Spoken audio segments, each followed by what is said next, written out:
Les banques sont des acteurs, demeurent des acteurs majeurs dans l'expansion des titres publics parce que les banques sont celles qui vont sur les marchés et qui achètent vraiment en gros les titres. Ce sont également, aussi bien que les banques animent le marché primaire, les banques animent également et sont très actives sur le marché secondaire dont on a parlé précédemment. Le but, en fait, je pense, c'est depuis de tout temps, les banques ont été présentes et dans les discussions, ce qui est ressorti, c'est qu'on commence à chercher maintenant à avoir un peu plus de diversification. Donc là, je vais faire le lien par rapport aux investisseurs étrangers. Donc on a parlé certes de la présence des acteurs que sont les banques, des acteurs que sont les SGI. On a parlé également de pouvoir ouvrir le marché aux corporates. Donc aux corporates, on a pensé aux assurances, aux fonds d'investissement qui sont déjà présents à travers les banques. Mais également, on a parlé des investisseurs petits porteurs, donc ceux qui pourraient peut-être être intéressés par des positions plus petites. Et enfin, les investisseurs étrangers. Le but serait d'avoir ces investisseurs venir avec des devises étrangères, investir sur notre marché pour acheter des titres en monnaie locale. Donc, ces mêmes titres à court terme et à long terme que l'on voit habituellement.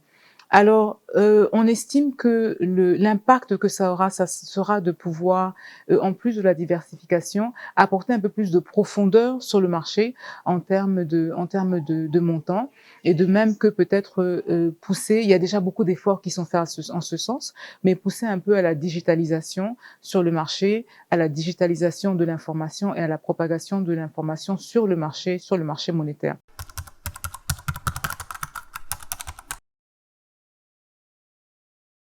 On a besoin d'avoir une bonne diversification. On a besoin de tous les participants sur un marché. On a peut-être, c'est vrai, c'est peut-être estimé comme étant une piste un peu risquée. Moi, ce que je peux dire sur la question, on a une zone qui est très stable, avec des institutions qui sont fortes, avec une monnaie qui est stable. Donc, je me dis, est-ce que de ce qu'on a vu jusque-là, c'est beaucoup de volatilité? Je ne pense pas. On a vu assez de stabilité. On a vu des investisseurs qui, quand ils viennent, lorsqu'il y a des remboursements, reconduisent les participations dans les émissions.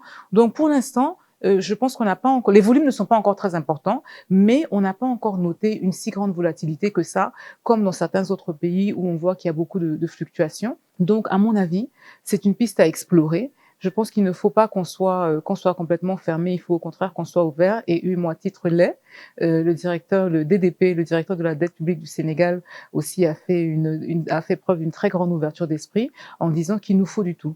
Il nous faut des investisseurs locaux, il nous faut des investisseurs étrangers. Et je pense qu'avec tout ça, on aura un marché qui sera dynamique au lieu d'avoir un marché qui est fermé, qui est concentré, qui est centré sur lui-même.